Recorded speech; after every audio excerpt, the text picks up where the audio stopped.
बच्चों आज हम लोग सीखेंगे व्रत के बारे में। तो क्या आप लोगों को व्रत मालूम है क्या होता है? Yes ma'am. और गोला? यस गोला मालूम है। अच्छा, गोला के दो तीन चीजें बताओ क्या क्या होता है? थाली, गोला पूछ रहे हैं, गोला गेंद और ग्लोब, खरबूजा, कद्दू, ये सब चीजें क्या होती हैं? गोल होती हैं। और व्रत क्या होता है? जिनके किनारे गोल होती है। ठीक है, जैसे थाली, हाँ थाली हो गई, सिक्का हो गया, हाँ चूड़ी हो गई, चकला हो गया, तवा हो गया, बहुत सारी चीजें हैं। तो व्रत समझ में आ गया। लेकिन व्रत ऐसे होता है, आपको मालूम है, लेकिन व्रत हम बनाएंगे कैसे? तो आज हम सीखेंगे व्रत कैसे बनाएंगे। सबसे पहले तो वही सीखेंगे। व्रत बनाने के लिए हमने क्या करा, हमारे पास एक ये कील है, इसमें हमने धागा बांधा है, और ये हमारे पास चौक है। तो इससे हम व्रत बनाएंगे पहले।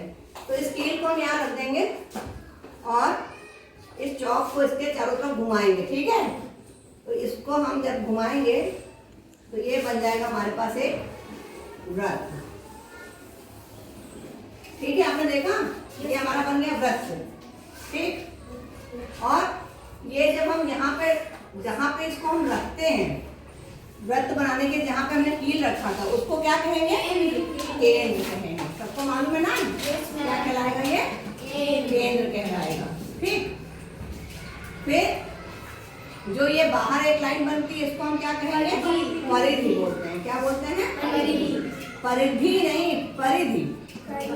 परिधि, हाँ में छोटी की मात्रा है, तो उसको बोलेंगे परिधि। ठीक है, फिर जो लाइन केंद्र से परिधि तक होती है, उसको क्या बोलेंगे? त्रिज्या बोलेंगे। क्या बोलेंगे? त्रिज्या बोलेंगे।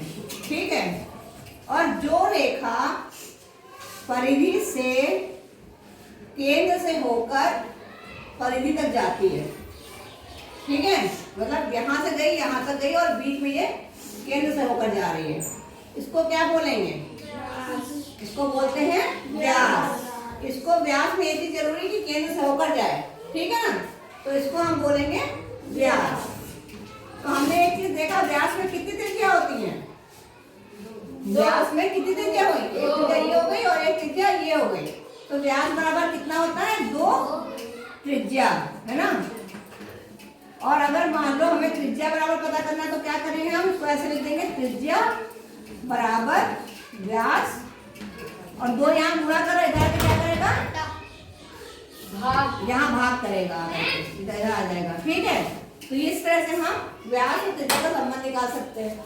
ठीक, फिर इसमें जो है